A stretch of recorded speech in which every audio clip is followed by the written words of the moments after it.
Amados irmãos, nós vamos dar sequência, como fizemos hoje pela manhã, à série de mensagens que foi iniciada há cerca de 15 dias, intitulada Todas as Coisas Cooperam.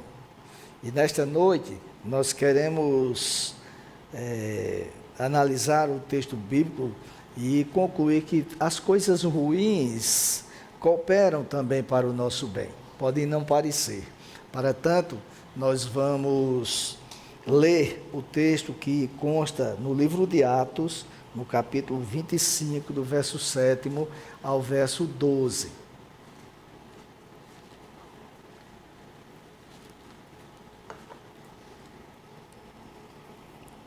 Amém? Atos, capítulo 5, a partir do verso 7, narra o seguinte: Quando Paulo chegou, os judeus que tinham vindo de Jerusalém ficaram em volta dele, fazendo muitas e graves acusações contra ele, as quais, entretanto, não podiam provar. Então Paulo, defendendo-se, disse: Nenhum pecado cometi contra a lei dos judeus, nem contra o templo, nem contra César.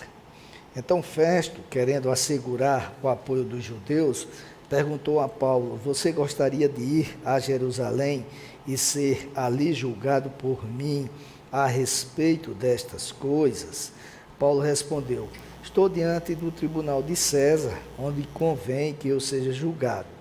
Não fiz mal nenhum aos judeus, como o Senhor sabe muito bem.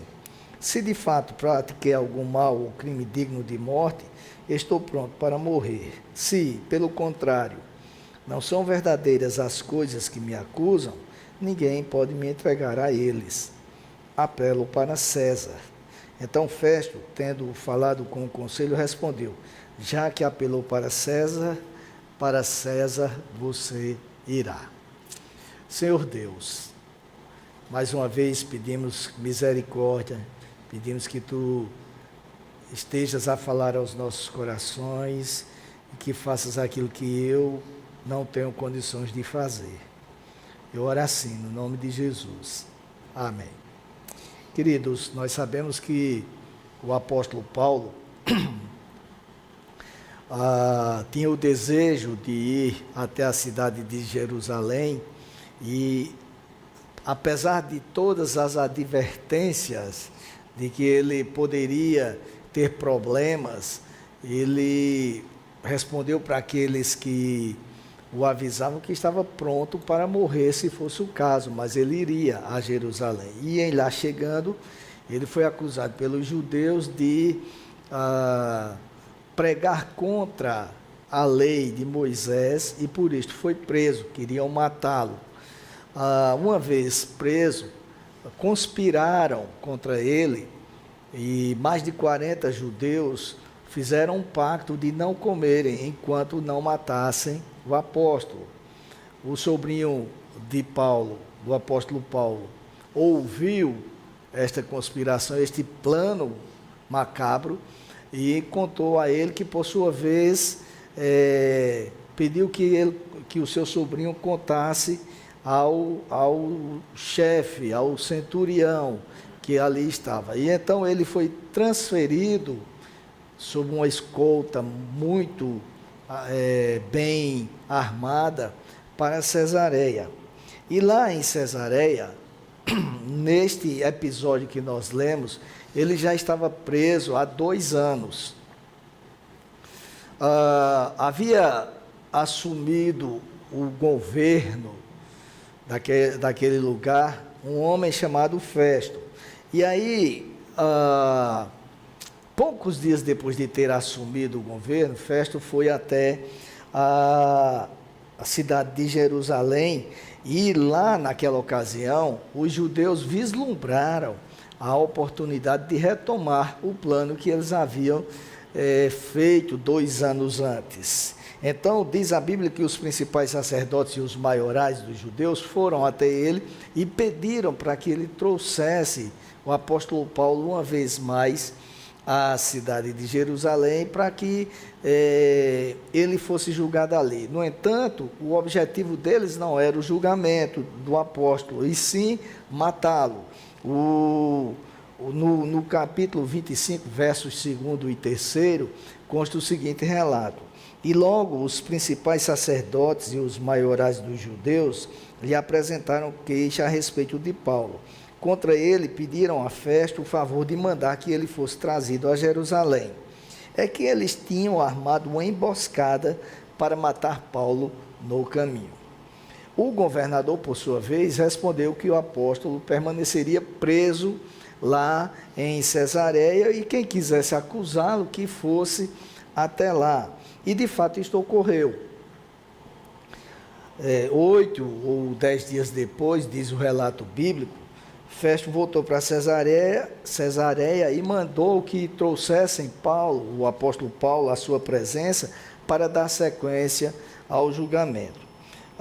Como eu já disse, em princípio, o apóstolo já estava preso há 2 anos e, por óbvio, sempre que era levado à presença daquele que tinha a missão de julgá-lo, esperava que fosse prolatada uma sentença de soltura, já que ele não tinha feito nada para permanecer preso.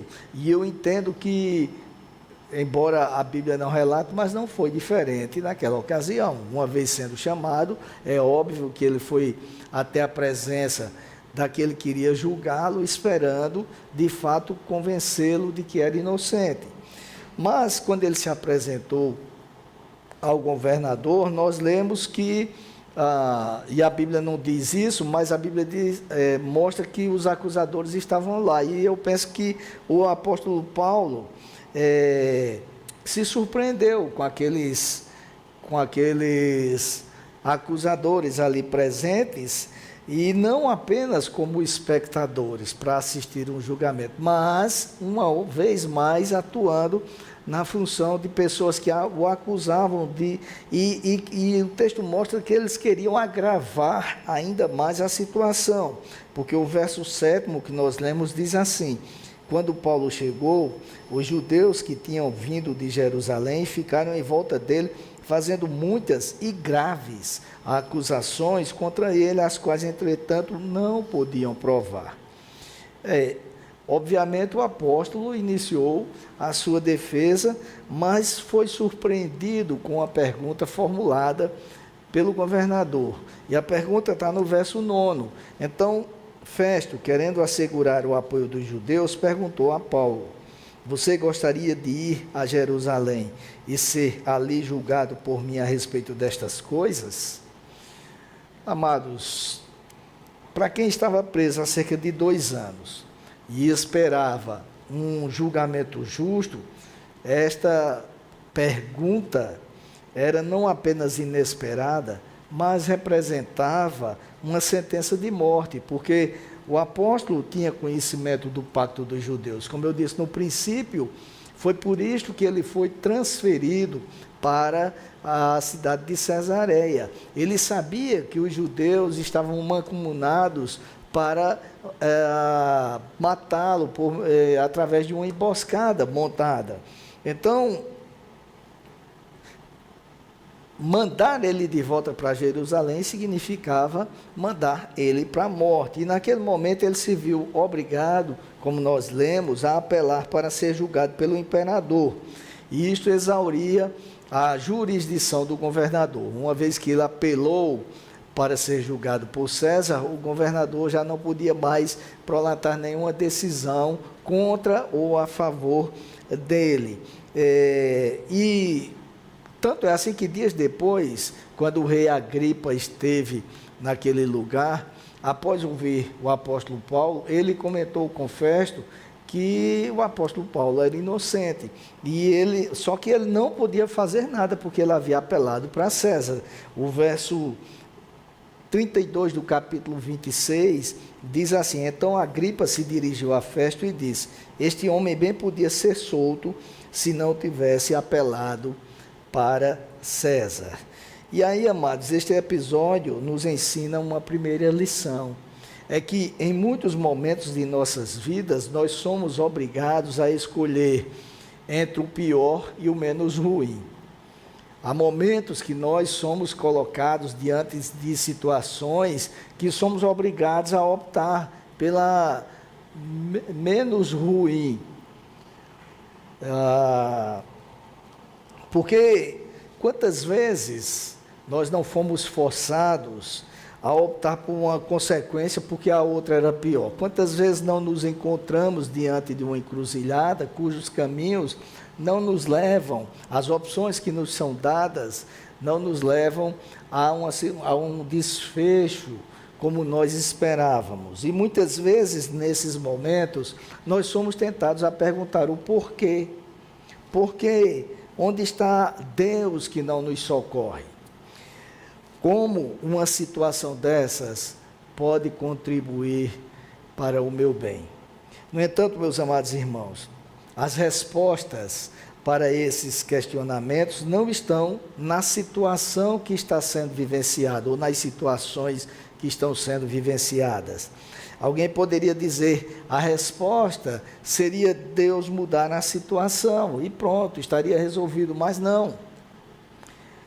A resposta está em conhecer os propósitos do Senhor, e isto passa pelo relacionamento com Ele. O apóstolo Paulo tinha relacionamento com Deus. O apóstolo Paulo conhecia o Senhor e por isto mesmo conhecia os propósitos dele. Não importava a forma como as coisas estivessem acontecendo, não importava os meios que o Senhor estivesse utilizando. O apóstolo Paulo sabia onde aquela situação iria desaguar. Ainda quando ele estava preso em Jerusalém, antes de ser transferido para Cesareia, antes mesmo de ser informado pelo seu sobrinho de que os judeus estavam armando uma cilada para tirar-lhe a vida, o Senhor havia falado com ele.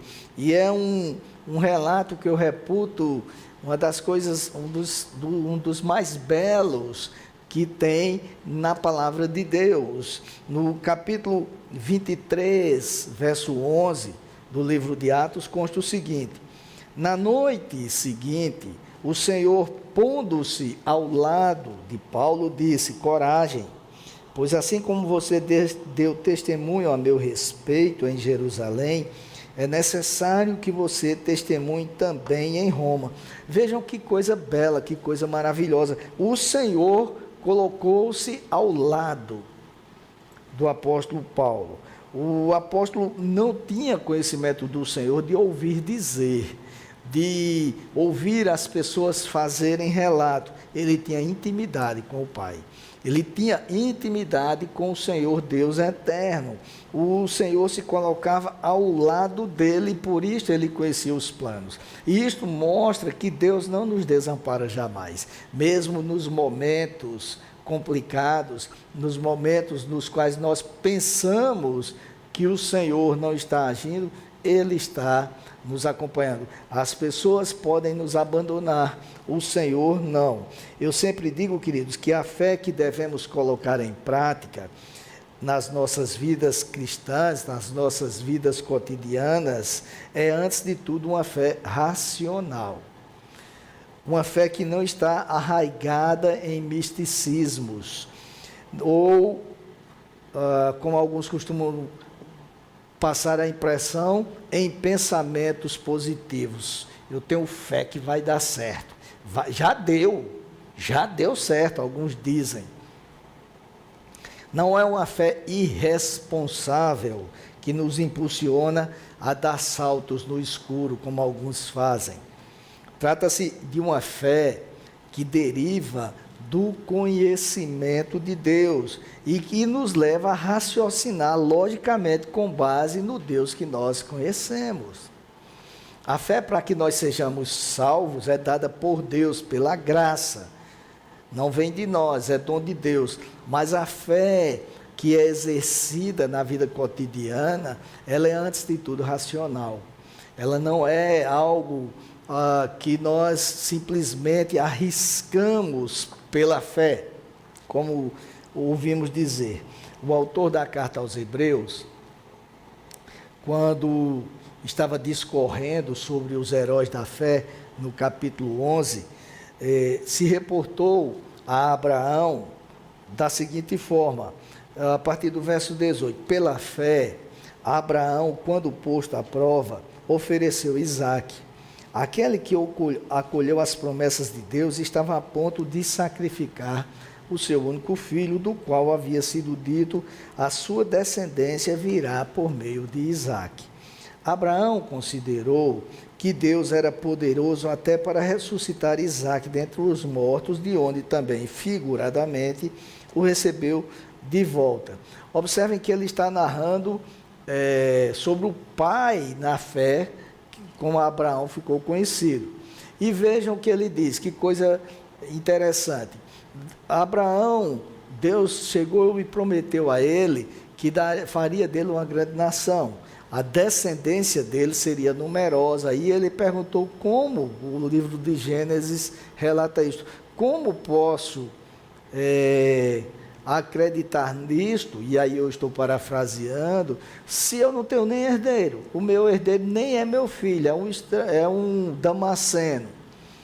E Deus falou para ele: não vai ser. E aí Abraão deu aquele jeitinho, impulsionado por Sara, e Sara era estéril, e obviamente ele ouviu o conselho dela para que ele se deitasse com uma das suas servas e assim gerasse um filho, desse uma ajudinha a Deus, em outras palavras. Aí nasceu Ismael, mas Deus disse a Abraão que o herdeiro dele também não seria Ismael, que a descendência dele viria do filho que Sara iria ter, seria Isaque. Então Abraão raciocinou, simples assim. Quando Deus pediu a ele, Deus deu a ele Isaque, e depois disse: agora eu quero que você me ofereça Isaque em sacrifício. Então ele raciocinou, como diz o texto que nós lemos de Hebreus: ora, ele disse para mim que a minha descendência será numerosa, e disse que essa descendência vem de Isaque. Então, se ele está pedindo Isaque agora, certamente ele vai ressuscitá-lo, porque ele prometeu, ele vai cumprir. É uma questão de conhecimento de Deus e de raciocinar com base no conhecimento de Deus. Não é algo que se faz aleatoriamente, queridos. O mesmo raciocínio foi feito por Sara, a esposa de Abraão, que já era idosa e era estéril, e quando ela ouviu dizer que ela teria um filho, ela até duvidou inicialmente, mas quando ela viu que Deus estava, inclusive, conhecendo os pensamentos dela, e disse que ela teria um filho em determinado tempo, ela creu. E o autor da carta aos Hebreus, no verso 11, ainda do capítulo 11, diz assim: pela fé também a própria Sara, apesar de não poder ter filhos e já ser idosa, recebeu o poder para ser mãe, pois considerou fiel aquele que lhe havia feito a promessa. Então, como eu disse, mesmo duvidando inicialmente, ela tinha conhecimento de Deus. E assim sabia que Ele é fiel. Às vezes a gente vê quadros nas paredes: Deus é fiel. Às vezes a gente vê adesivos no carro: Deus é fiel. Mas essa fidelidade não vem de apenas dizermos, vem do conhecimento que temos dele. A fidelidade de Deus nós conhecemos quando começamos a conviver com Ele. É mais ou menos como as crianças que confiam em seus pais. E aí, se o pai disser assim: vem aqui, corre, se joga nos meus braços, elas se jogam, porque sabem que o pai está ali para segurá-las. Não se trata de um conhecimento de ouvir dizer, é de relacionamento. E o apóstolo Paulo, voltando para o texto agora, agiu da mesma forma. Apesar de ter que decidir pela situação menos ruim, em detrimento da pior, ele esperava ser solto e, de repente, ele agora tinha que escolher entre ser enviado para Jerusalém e ser morto, ou ser enviado para Roma para ser julgado lá pelo imperador. Mas ele sabia que o Senhor lhe havia prometido que ele iria dar testemunho em Roma. Então não havia por que titubear. Ele conhecia o Deus da promessa e, portanto, ele sabia que isto iria se cumprir. Porque as promessas do Senhor, meus amados, não falham. Amém.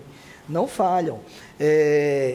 Mesmo em meio a situações contrárias, elas cooperam para o nosso bem, porque nos ensinam a crer na fidelidade de Deus.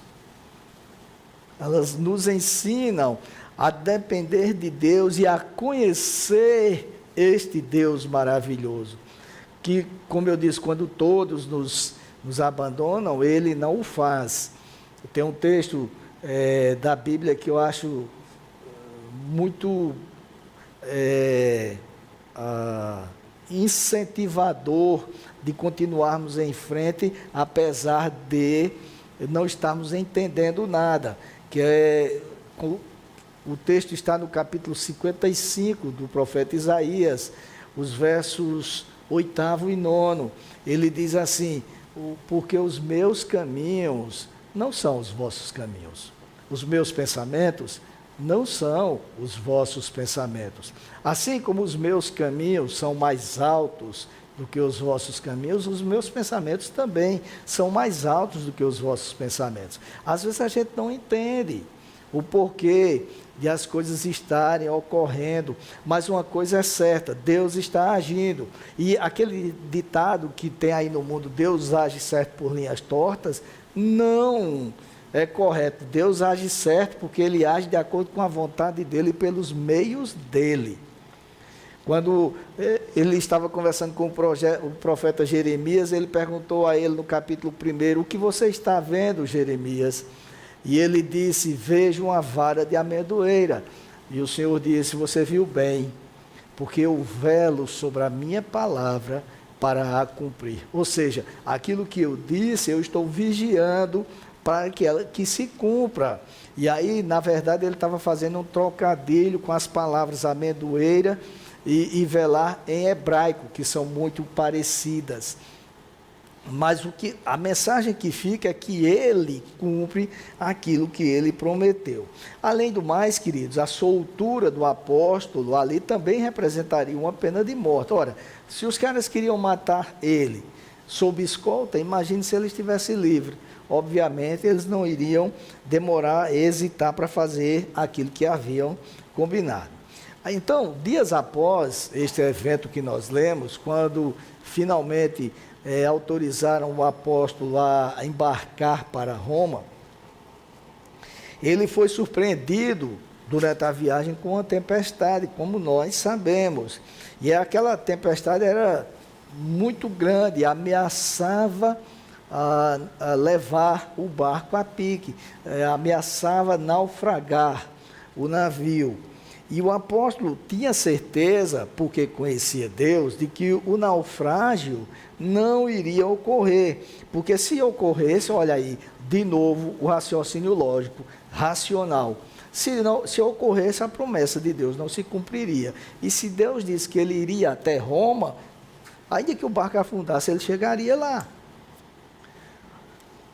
Mas ele sabia que nas nossas vidas cotidianas há dificuldades a serem enfrentadas. E por isso ele escreveu aos Coríntios, antes deste momento em que ele estava viajando, na segunda carta, capítulo 4, versos 8º e 9º, ele disse o seguinte: em tudo somos atribulados, porém não angustiados. Ficamos perplexos, porém não desanimados. Somos perseguidos, porém não abandonados. Somos derrubados, porém não destruídos. Ou seja, o Senhor tem cuidado de nós e não permite que venhamos a sucumbir diante das situações difíceis com as quais nos deparamos. E é interessante que, mesmo tendo esta confiança, mesmo sabendo que o Senhor tinha o controle da situação, mesmo confiando na promessa do Senhor, e em tese não precisaria mais ninguém dizer nada, Deus, naquela viagem, enviou um anjo para tranquilizar o apóstolo e disse que ele não tivesse medo, que o navio não seria afundado. Veja o que diz no capítulo 27, a partir do verso 35, ou melhor, a partir do verso 23. Porque esta mesma noite, um anjo de Deus a quem pertenço e a quem sirvo esteve comigo, dizendo: Paulo, não tenha medo, é preciso que você compareça diante de César, e eis que Deus, por sua graça, lhe deu todos os que navegam com você. Portanto, senhores, tenham coragem, pois eu confio em Deus que tudo vai acontecer conforme me foi dito. Isto é um sinal da confiança, do conhecimento que se tinha de Deus. Deus, amados, não é uma energia, como alguns dizem. Deus não é uma força cósmica. Deus é uma pessoa. Ele tem personalidade. Ele não tem corpo físico, mas ele tem personalidade. Ele está cuidando de cada um de nós e ele, como consta na sua palavra, vigia para que ela se cumpra. Então, nós não podemos pensar que as situações difíceis que enfrentamos surgem para nos fazer desistir. Pelo contrário, surgem para nos fazer cada vez mais depender do Senhor. E por isso elas são benéficas. Nós saímos mais cascudos delas, saímos mais prontos e mais confiantes no Deus eterno. Este relato de o anjo conversando com o apóstolo no navio também é algo muito lindo. Eu confio em Deus que tudo vai acontecer conforme me foi dito. Não era uma fé baseada em pensamento positivo. Era uma fé baseada no Deus que cumpre o que promete.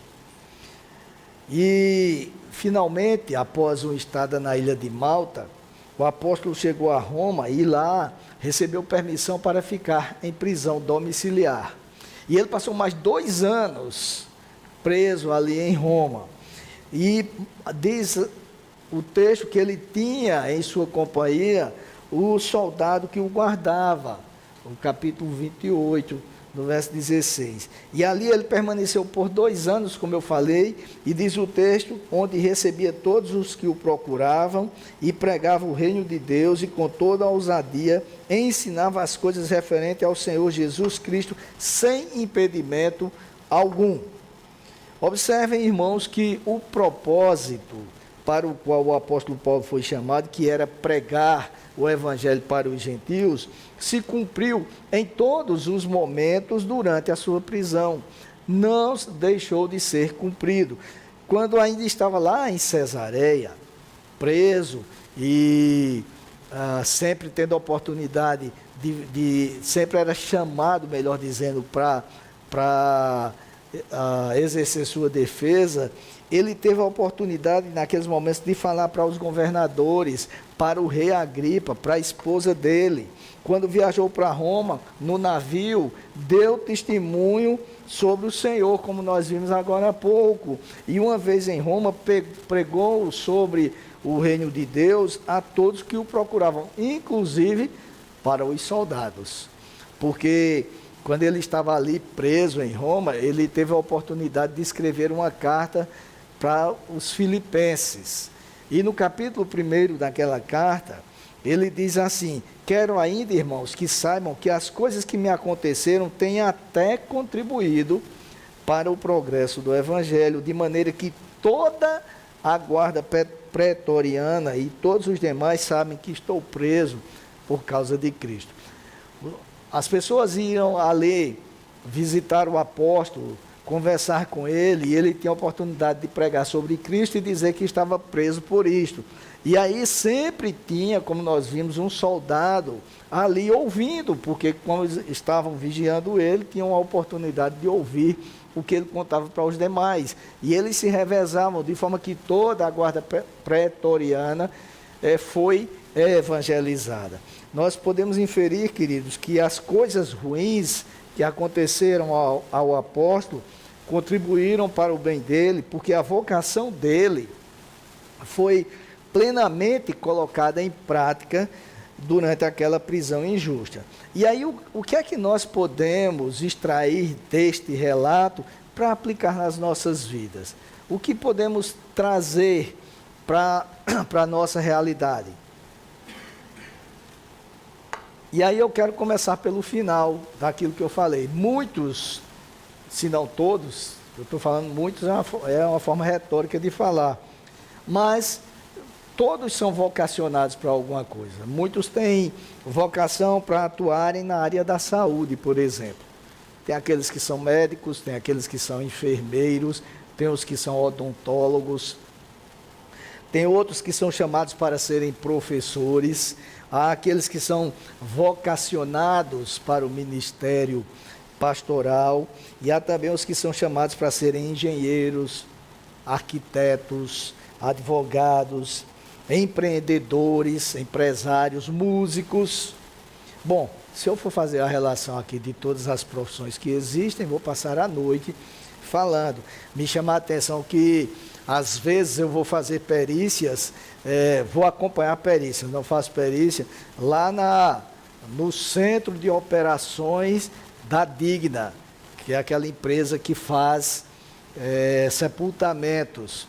E aí, quando chegamos lá, a gente vê sempre um agente funerário cuidando do corpo, higienizando o corpo, maquiando e tal. E quando eu converso com os caras dizem, eu gosto de fazer isso. Tem que ser vocacionado para isso, né? Para ir pegar um corpo, como outro dia eu estava falando, eles dizendo que pegaram um corpo num acidente, que o cara estava totalmente destruído, mas conseguiram recompor e ficaram felizes quando a família viu o resultado do trabalho, porque são vocacionados para aquilo. Então, vocações existem as mais variadas possíveis. Há aqueles, inclusive, que, como é o caso da irmã Vasti, que recebem o chamado missionário e, em determinadas ocasiões, todos estes, sem exceção, seja pastor, missionário, professor, seja o que for, não entendem o porquê de enfrentarem dificuldades aparentemente sem causa. Só que essas dificuldades contribuem para o exercício da missão que lhes foi confiada. Porque o cristão, antes de ter uma profissão, ele tem uma missão naquela profissão. Ele é vocacionado para servir ao Senhor. Servindo as pessoas, ele serve ao Senhor. Então, muitas vezes as oportunidades surgem para que sejam aproveitadas, para que outros sejam servidos e, fazendo isto, seja cumprido o objetivo de suas vocações. Significa dizer que as suas habilidades, as minhas habilidades, as habilidades de todos, meus amados, independentemente de quais sejam elas, devem ser canalizadas para agradar a Deus. Se as pessoas pensassem assim, certamente todo mundo cumpriria o seu ofício sem viver reclamando, sem viver praguejando muitas vezes e sem viver tratando mal as pessoas. Deus foi quem vocacionou cada um de nós para aquilo que nós fazemos, e isto com uma missão. As dificuldades nos ajudam a deixar de olhar para nós e olhar para os objetivos para os quais fomos vocacionados, que foi o que aconteceu com o apóstolo Paulo. Ele foi vocacionado para pregar aos gentios e fez isto mesmo quando estava preso, e Deus criou oportunidades para isto, e ele foi, ao término de tudo, agraciado. Tanto é assim que, quando ele escreveu a última carta ao apóstolo a Timóteo, a segunda carta a Timóteo, já prestes a ser decapitado, já que ele estava preso em uma masmorra, ele disse assim: combati o bom combate, acabei a carreira, guardei a fé. Combateu o bom combate, fazer aquilo para o qual Deus o enviou para fazer. Encerrou a carreira fazendo aquilo. E a fé foi cada vez mais alimentada, foi cada vez mais crescendo, porque tinha a convivência, conhecia o Deus que o vocacionou para aquilo. Às vezes eu fico indignado quando eu vejo políticos fazendo campanha e dizendo: combati o bom combate. Combater o bom combate coisa alguma. Não sabe, tiram o texto do contexto para poder enganar os crentes muitas vezes. Porque tem crente que basta ver um político citando um versículo, glória a Deus, aleluia. Muitas vezes ele está usando aquilo só para enganar as pessoas. É óbvio que não são todos, mas muitos sim. A segunda coisa que nós podemos inferir do relato do apóstolo Paulo é que eu já disse mesmo que ano passado, eu já disse durante a ministração, é que as coisas ruins, vou chamar de coisa, ruim, contribuem para fortalecer a nossa fé. Em meio a elas, queridos, nós percebemos que Deus não nos deixa solitários e que mesmo que as aparências nos façam pensar o contrário, as promessas de Deus, repito, porque eu falei isso agora há pouco, sempre se cumprem, e isso nos faz mais fortes, mais confiantes no eterno. O Senhor Deus prometeu ao povo israelita que iria lhes levar para a terra prometida, uma terra que manava leite e mel. Quando o povo chegou lá, teve que enfrentar guerras contra os habitantes que estavam, os nativos daquela região, podemos dizer assim, os habitantes daquele lugar. Entretanto, após vencerem as guerras e após a terra ser dividida para o povo, para as tribos, o livro de Josué nos relata que Deus não deixou de cumprir suas promessas. No capítulo 21 de Josué tem o seguinte relato: o Senhor lhes deu repouso ao redor segundo tudo que havia jurado a seus pais. Nenhum de todos os seus inimigos resistiu diante deles. Eu estou vendo que vocês me ouvem aí atrás. Quem está em casa não deve estar me ouvindo mais. Bom, agora está para me ouvir? Ok. Bom, então voltando, no livro de Josué consta o seguinte relato no capítulo 21.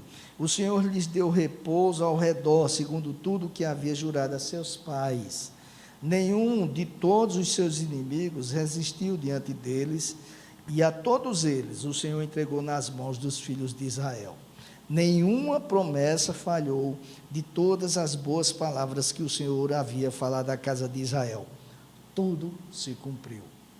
Porque o Deus que prometeu é Deus de detalhes, que Ele se preocupa em cumprir tudo, absolutamente tudo. Não é por outra razão que a Bíblia diz: agrada-te do Senhor, Ele satisfará os desejos do teu coração. Porque existem coisas que são detalhes, que muitas vezes as pessoas não valorizam, mas Deus valoriza, porque é Deus de detalhes, é Deus que tem comunhão. Quando nós temos comunhão com Ele, Ele sai cumprindo todos os detalhes.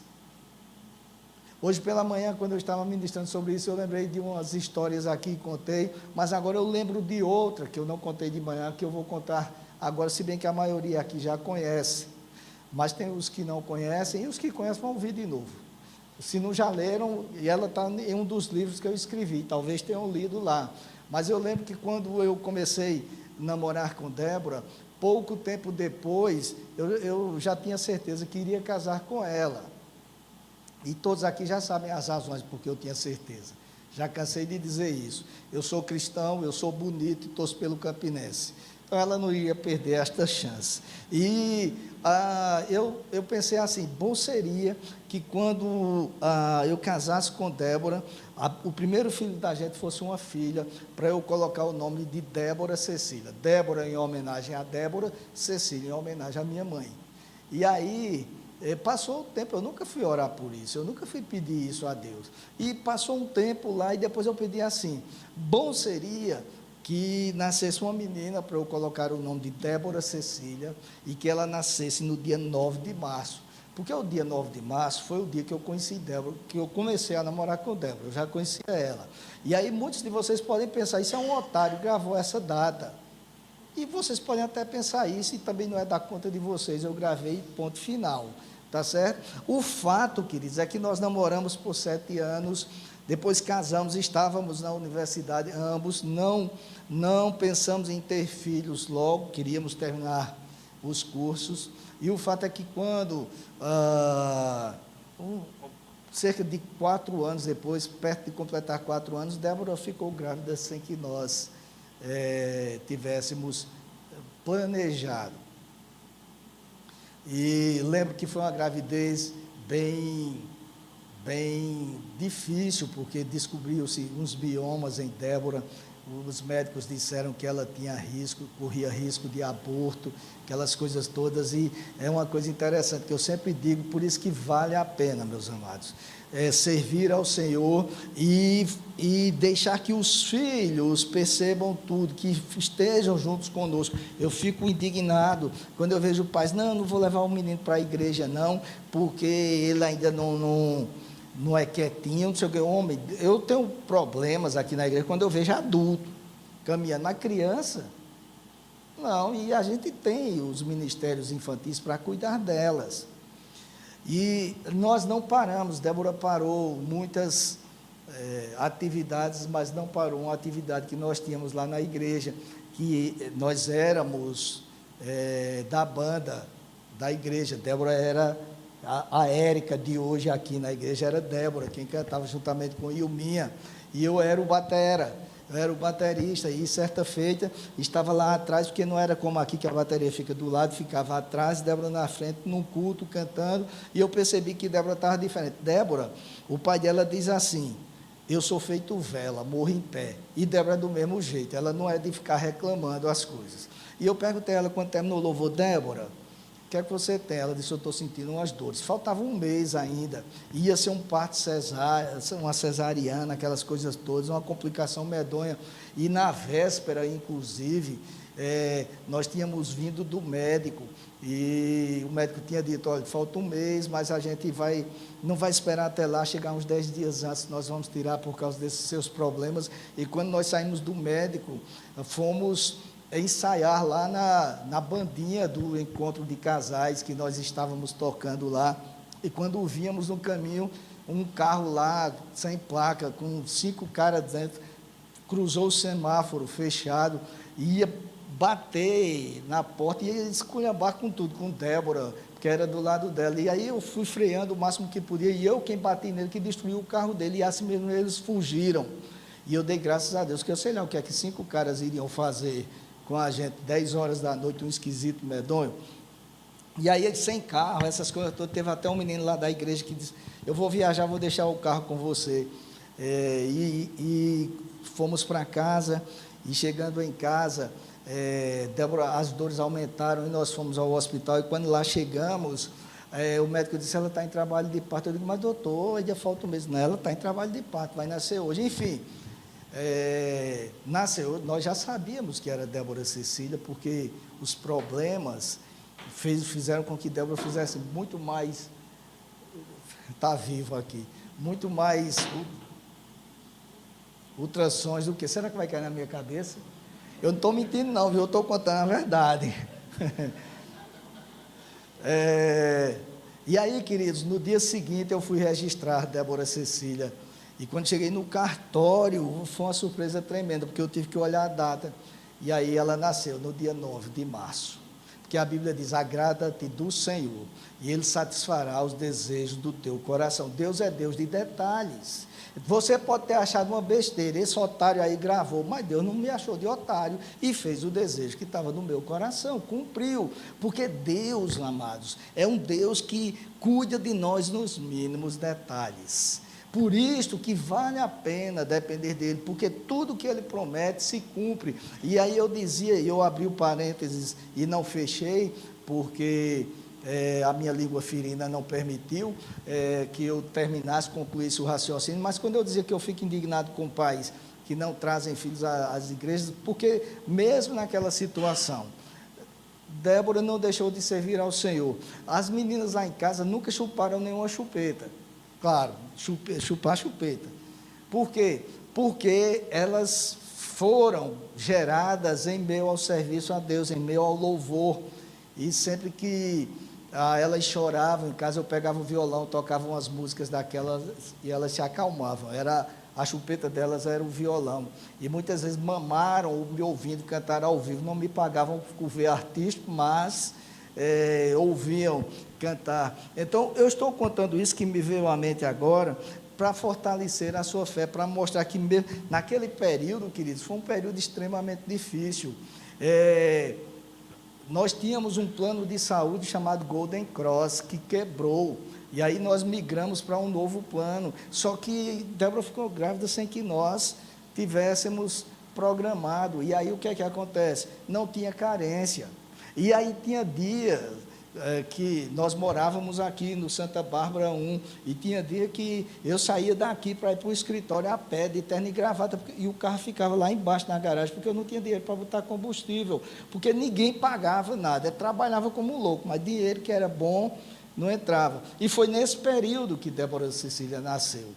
E aí, o carro abarroado, um irmão emprestou o carro, e aí, quando chega lá no hospital, a gente foi para o hospital da FAP, e quando chegamos lá, a irmã de Débora trabalhava lá na Unimed, e foi comigo, e de repente chegou um médico e disse: Geisa, o que é que você está fazendo aqui? Não, eu vim aqui porque minha irmã está aí para ganhar neném. Aí o cara estava visitando os pacientes dele, disse: eu vou lá ver como é. Aí depois veio outro, está falando que aqui, a mesma coisa, vou lá. Daí a pouco tinha uma junta de médicos cuidando de Débora, sem eu gastar um centavo. Porque Deus cuida. Em meio às situações difíceis que nós crescemos, as situações difíceis cooperam para o nosso bem. Nos fazem crescer, confiar em Deus, depender cada vez mais dEle e experimentar a ação dEle nas nossas vidas. Por isso que Josué, ao término da sua vida, já no final, reuniu o povo e propôs para aquele povo que jogassem fora os deuses de seus pais, que eram idólatras. E a resposta do povo foi a seguinte: longe de nós abandonar o Senhor para servir outros deuses, porque o Senhor é o nosso Deus, Ele é quem nos tirou, a nós e aos nossos pais, da terra do Egito, da casa da servidão. Ele é quem fez estes grandes sinais aos nossos olhos e nos guardou por todo o caminho em que andamos e entre todos os povos pelo meio dos quais passamos. O Senhor expulsou de diante de nós todas estas gentes, até o amorreu morador da terra. Portanto, nós também serviremos o Senhor, pois Ele é o nosso Deus. Ou seja, aquele povo que sofreu durante a caminhada pelo deserto, que sofreu quando estava entrando na terra prometida, teve a fé do Senhor fortalecida em meio às dificuldades. Por fim, queridos, a terceira coisa que nós podemos tirar como lição do texto é que não adianta querer ligar os pontos enquanto as coisas estão ocorrendo. Não adianta querer entender, questionar Deus, querer haver lógica naquilo que está ocorrendo, porque quando nós passamos a tentar entender e a tentar agir de acordo com os nossos conhecimentos, as nossas forças, quando tentamos compreender tudo, nós tiramos os olhos de Deus e daquilo que Ele está fazendo, não conseguimos enxergar o que Ele está fazendo. Muitas vezes, em meio às dificuldades, nós tentamos enxergar o que está ocorrendo, onde falhamos, onde foi que eu errei. É a pergunta que muitos fazem. Qual é a razão de tantas dificuldades sem causa, mas não olhamos para Deus. Nós queremos ver e entender tudo de forma lógica, da lógica humana, e não usando a fé para raciocinar com base no conhecimento de Deus. E a vida cristã, meu amado e minha amada, não é guiada, não ocorre de acordo com o que nós estamos vendo. O mesmo apóstolo Paulo, quando escreveu aos Coríntios, também na segunda carta, se expressou da seguinte forma: porque andamos por fé e não pelo que vemos. O que temos que fazer é crer no Senhor em meio às dificuldades. É depender do Senhor, e isto só ocorre se tivermos relacionamento com Ele, se tivermos o desejo de caminhar junto com Ele. Somos pecadores, somos falhos, e Ele sabe que nós somos assim, mas Ele quer ver cada um de nós dependendo dEle, confiando nele e nos relacionando com Ele. Por isso que eu digo que as coisas ruins servem para o nosso bem, porque elas servem para nos aproximar de Deus, porque é em meio a elas que nós recorremos ao Senhor. Quando tudo vai bem, todo mundo diz: tchau, Deus.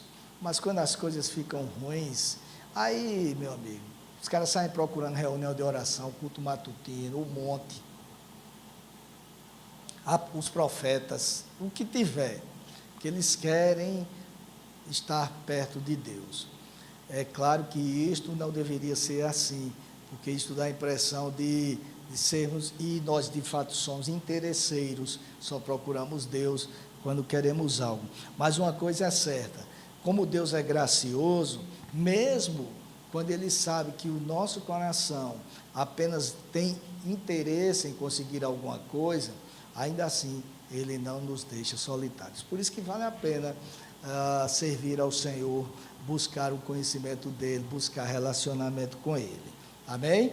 Que Deus nos abençoe, e eu convido você agora a orar comigo. Pai, eu peço que o Senhor aplique esta palavra aos nossos corações e tenha misericórdia de nós, porque como seres humanos nós falhamos muito, nós somos muito tendentes a fazer aquilo que o nosso coração deseja em detrimento da tua vontade.